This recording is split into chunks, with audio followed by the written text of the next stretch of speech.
text you. Is that okay? It just, There we go. You can start now. Go ahead and start now.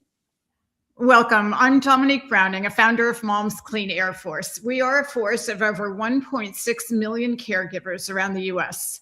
Members of Mom's Clean Air Force have been uniting to fight petrochemical pollution for many years now.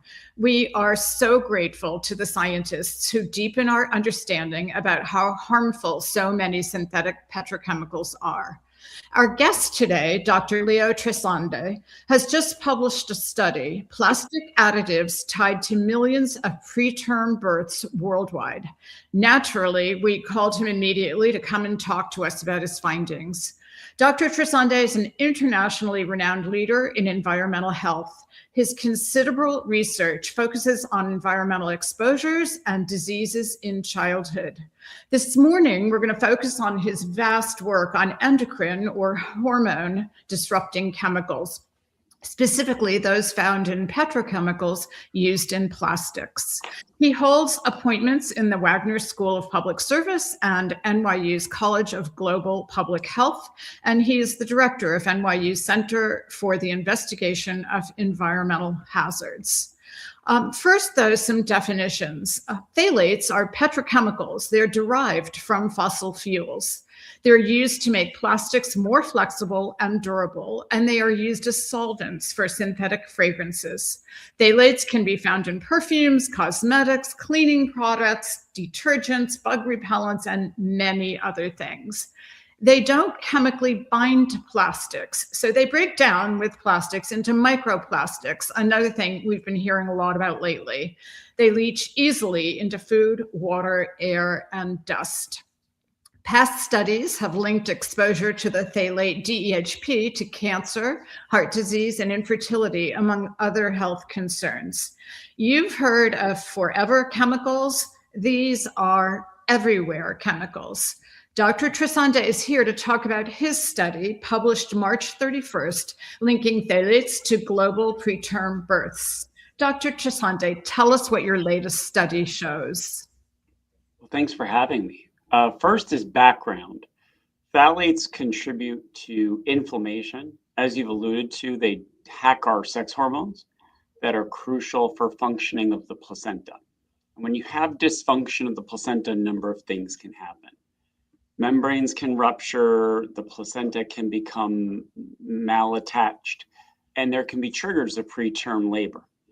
And over the decades, we've seen consistent epidemiologic findings. These are studies from populations of moms and babies that have identified that prenatal exposure to phthalates is directly associated with shortening of gestational length. So even if babies are born term, they're born earlier. And then increases in preterm birth, ultimately. And when babies are born preterm, the consequences aren't just for additional medical care in the newborn intensive care unit or additional respiratory support, feeding, and such things.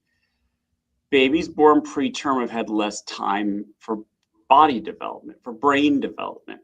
And these consequences can be decreases in cognitive potential, early heart disease, and a large body of studies have identified that there are years' life lost, ultimately, as a result of being born too soon.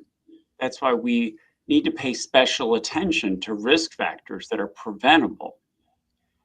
Plastics are a preventable risk factor for preterm birth, and in contrast to genetics and other factors that we can't control, insofar as we reduce plastic pollution, we can reduce preterm birth. So previously, we had identified that between 5 to 10% of premature births in the United States could be traced to these chemicals. What we did was to extend that work by taking a global map of phthalate exposure across all countries as best we could. And then we used data from the Global Burden of Disease Project, a project that integrates all the morbidity and mortality data that are out there, and then putting pieces together like a jigsaw puzzle. We quantified the nearly 2 million babies in 2018 were born too soon as a result of phthalate exposure due to plastics.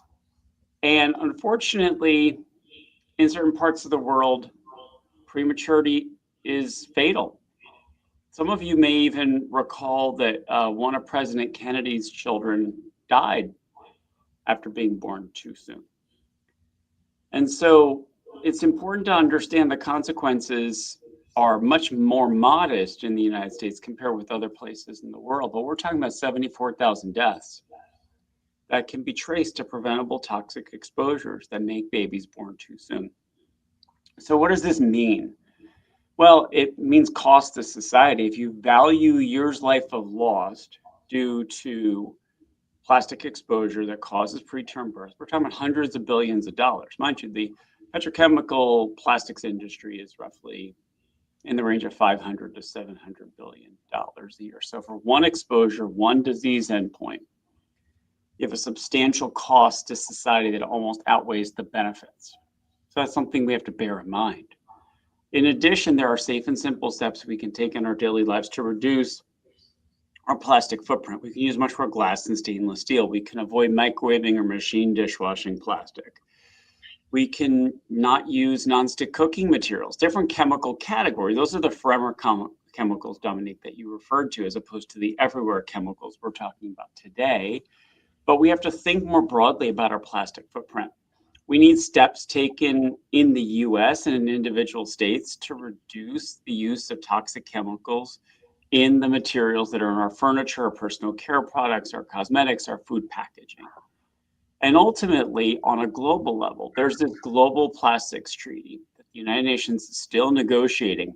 And you may not believe in global diplomatic processes, but the fact is that there has been substantial progress over the past 3 years, such that health is a major part of that treaty right now. 90 countries are insisting that health be part of that treaty, or else there is no treaty whatsoever. So that tells you that there is strength and safety in numbers, even when certain countries that may have too much profit to make don't want to do the right thing. So I come at this very hopeful. I'm glad to hear that, and I want to hear more about where that hope is coming from. But I want to back up a second. So Sure. the phthalates are in our products, right? We wash with detergents that gets into our bodies. Yes. We'll talk about what happens when a hormone disrupting, an endocrine disruptor gets into the human body. How does that connect with placental development? That's truly shocking what you're describing. So phthalates, just again, to reiterate, are not covalently bound to the plastic material. They're additives to make softer plastic. So the polyvinyl chloride piping that we sometimes use for water and such doesn't have phthalates because polyvinyl chloride is characteristically very hard. Phthalates make plastic soft. So that's why they're so useful as an additive. When, though, that phthalate comes into contact with food, because it's not covalently bound, the plastic is not inert. And so the phthalate absorbs into, let's say, food or water or skin. And then we ingest that phthalate in food. It enters our bloodstream. It gets processed in, yes, it gets excreted fairly quickly through the kidneys after some processing by the liver, but it's already circulating. And when it's circulating, it's contributing to inflammation. Our sex hormones operate in the same range of level. Grains of sand in the proverbial Sahara Desert, grains of salt in the Olympic-sized swimming pool. They operate in the same range of exposure that our natural molecules or hormones operate in. And so people will say, well, these are very little things, but little things do matter. Right. Well, speaking of little things adding up, you were recently on a panel with RFK Jr. and EPA Administrator Lee Zeldin talking about microplastics. Tell us what you think should be done, what EPA should be doing in the United States, right? Apart from the Global Plastics Treaty, to better protect us, because I'm not hearing a lot of solutions, and And as you're talking about that, will you also explain to our listeners the ideas of accumulated exposure, right? You clear the phthalates out in a day or two, but you're taking more in every single day. Accumulated exposure. And then the other concept that we don't seem to have mechanisms for is how these different chemicals interact with one another in our bodies, on our bodies. So let me address those last parts pretty quickly. So as you say, phthalates get excreted quickly, but you keep getting exposed. So the levels sustain. It's just like a washing machine. It goes around and around, and the exposures may vary a little bit day to day. But if you stopped ingesting phthalates, let's say you use more glass or stainless steel, studies have shown high income and low income populations, you can drop levels 30 to 40% in days. And if you sustain those interventions, you can sustain decreases that keep your hormones healthy, that reduce your chronic disease risk profile further. So let me just be clear about that. And yes, these chemicals are not alone. Likely the math is 1 + 1 = 3, not 1 + 1 = 2, where there are more effects due to the co-presence of one chemical with the other. Sometimes it's receptors being mutually activated. Right. That are facilitating the on-ramp of toxic effects of an individual chemical. Now, let's just be clear. I'm not suggesting that previous track records in the policy space over the past year have been great. I'll be very clear about that. If we take at word the steps outlined at the press conference, though, you're talking about the largest substantial research program on micro nanoplastics that is addressing substantial gaps in the field. You can't regulate what you don't understand. Let's be clear about that. And I want to make a distinction here. When it comes to the chemicals used in plastic, we understand plenty. There's plenty we can do right now. And during the press conference, I made it very clear that we have a roadmap to act now that can go so far. And as you say, at the same time, 1 + 1 often equals 3. And the part we don't understand are the micro nanoplastic effects. They likely are the toxic drug delivery systems for the chemicals that I'm talking about.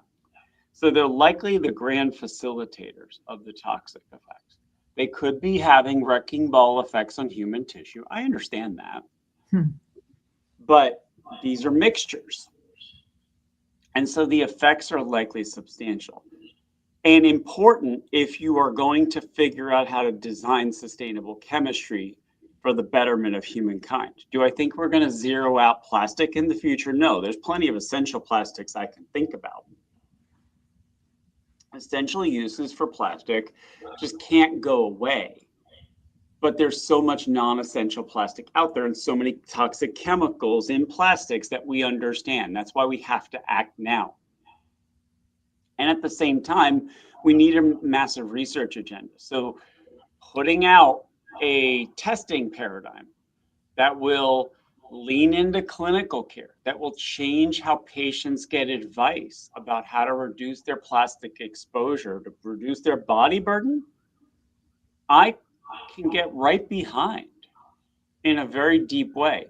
Understanding the molecular mechanisms by which micro nanoplastics burrow into tissue. Do I understand why there's a teaspoon of plastic in the proverbial brain? Not really. I would have thought the blood-brain barrier was more intact than that. Yeah. But we have to figure that out. And that's part of the story. That may actually help us design therapeutics, preventive interventions. It opens up a broader roadmap. So let me be clear that you can disagree with a lot of things that have been in the news about the Environmental Protection Agency over the past year. But what I saw right there was a wise step forward. Now, let me address this contaminant level work on water and the statement about microplastics. And antimicrobials, mind you. This is all going to be a journey, right? A contaminant level is the first stage of discussion. That is a list to an intent to set contaminant levels. So when you say there's an intent, there's a public notice, there's a discussion. This is a journey that will take the next couple of years to work through. Do I think it's fast enough? I'm going to hold my fire here and just say that this wasn't done before. Let me be very clear. Putting micro nanoplastics on the agenda and saying something, it's the analogy. I ride the New York City subway every day. You see something, you say something. We're seeing something and saying something, and that's important. I agree. That is incredibly important and necessary, and something people have been demanding for a long time. I really appreciate what you're saying about a longer journey and opening up and funding more deeper, broader research. However, I don't want to let anybody off the hook at the front end. And that leads to conversations about what we can do to protect ourselves. We shouldn't have such a steady stream of toxic chemicals in our stuff, entering our stuff. And, I think back to weaning my children after breastfeeding them, and the little plastic pouches full of warm milk that I fed them. And my heart just cracks at the thought of, what was I doing? And I know every single day around the country, there are people worrying about the same things. There are product creators, manufacturers also worrying about the same thing, because you now see more and more advertising displaying phthalate free, right? This product is phthalate free. Tell us about more what we can do at the consumer level. Should we trust these phthalate-free labels? Are they like BPA-free, where there's actually a regrettable substitution that might sometimes be worse? How much confidence do you have in the front end stopping these exposures to begin with? So what little we know thus far suggests cause for concern about phthalate replacements. Right. So there's something called DINCH. I'm not even going to spell out what DINCH means. It feels like Grinch, and maybe that's the analogy we should use there. So what we know thus far suggests that DINCH may be a problem from laboratory and other studies. That's why fundamentally what we need through unraveling the generally recognized as safe process for food is terribly important. That's why testing before using is the paradigm. We cannot have an innocent until proven guilty toxicological approach. That's why rolling back TSCA, the Toxic Substances Control Act, that's being rumored as a thing of late, is extremely problematic. That's why state-based actions through federalist powers are terribly potent. They can't regulate, they can't produce 50 versions of a material. They can only produce maybe one or two. I mean, they have trouble producing two versions, a European and American version, just to use that as an example. And we know there are differences in regulation that drive that wedge. And that wedge has been shown to reduce exposure to toxic chemicals in Europe compared to the United States. So I'm a big believer that you attack this problem from multiple angles. You address this problem with the energy that Mom's Clean Air Task Force brings. You work together with scientists, and we're all trying to pull the same way. And sometimes it's thinking about what windows are open and what windows are closed. I understand what you're saying. I appreciate that. And, you know, as a consumer, I wish there were a little more aggression on the part of the industry to actually identify toxic properties. But for the sake of our listeners, can you explain, you touched on this, and I think it's very important, this idea of innocent until proven guilty. Yeah. And which is a sort of policy mindset that turns us into the guinea pigs, right? We are the guinea pigs proving something guilty. So can you explain our approach here in the US versus a European approach? Because I think that's very enlightening. Yeah, so I'll focus on food. And there was a time, by the way, the US was guilty until proven innocent. There was this notion, what was called the Delaney Clause. It was there was a Congressman Delaney, I think from Massachusetts, that put forward a regulation that got into law that said if something is a carcinogen at any level of exposure, it's fired.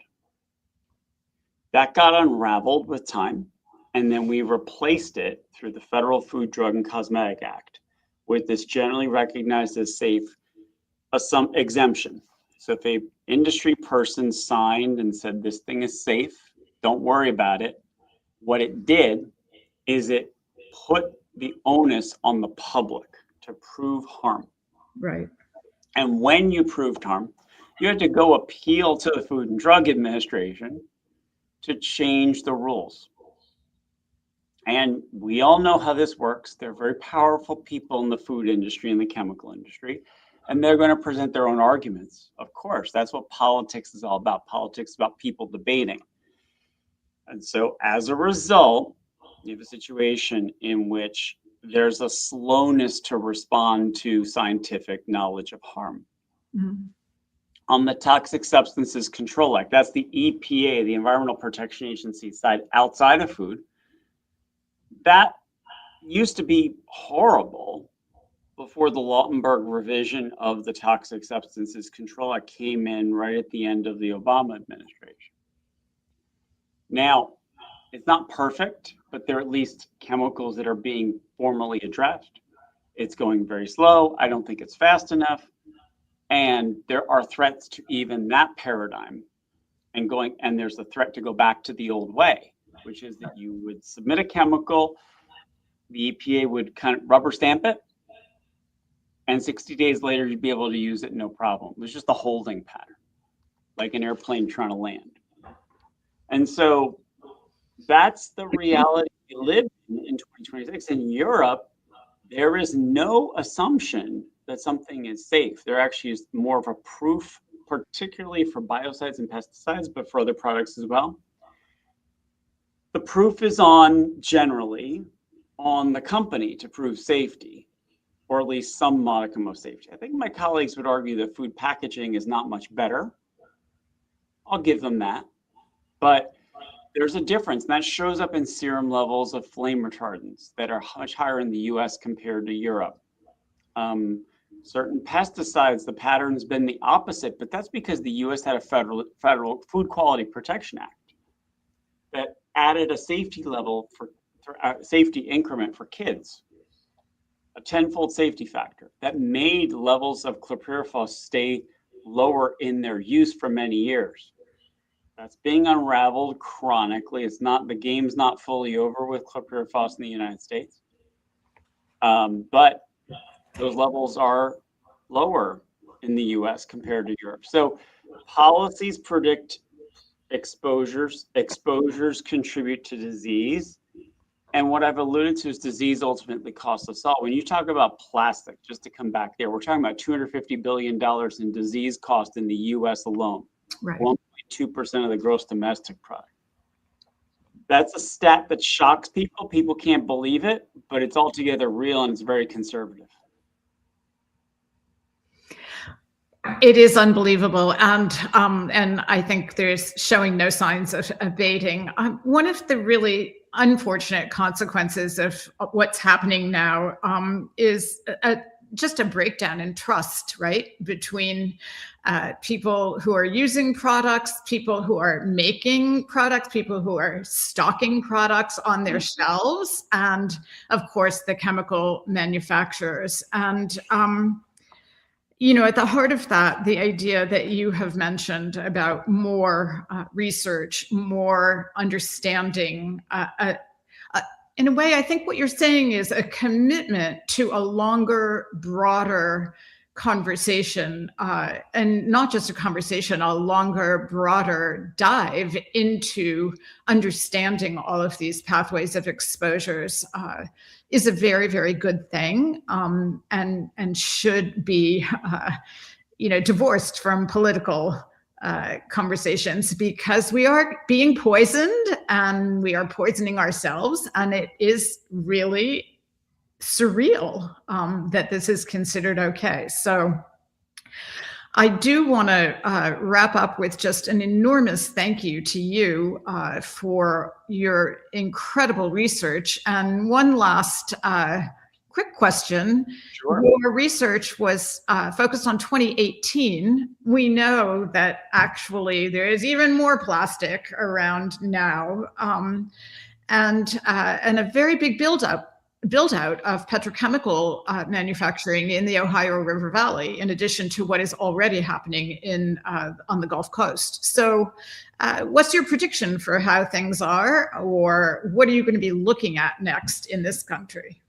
So as the data roll in, unfortunately, the biomonitoring will tell the whole story.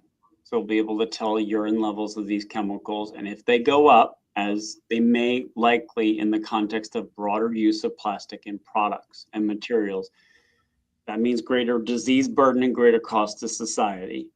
I can't predict that without data, but that's my hunch based on the trends in production and ultimately consumption. What worries me the most is the large burden we identified in low and middle income countries is likely to explode. That's where we know the trend line is going up. Well, hopefully there will also someday be a massive commitment of funding into clean products, clean chemicals, toxic-free, and better engineering of these qualities that we need and rely on. So thank you again, Dr. Trasande, for joining us, and thank you for your commitment and your clarity and your clarion call. Thank you. Fantastic. Thank you.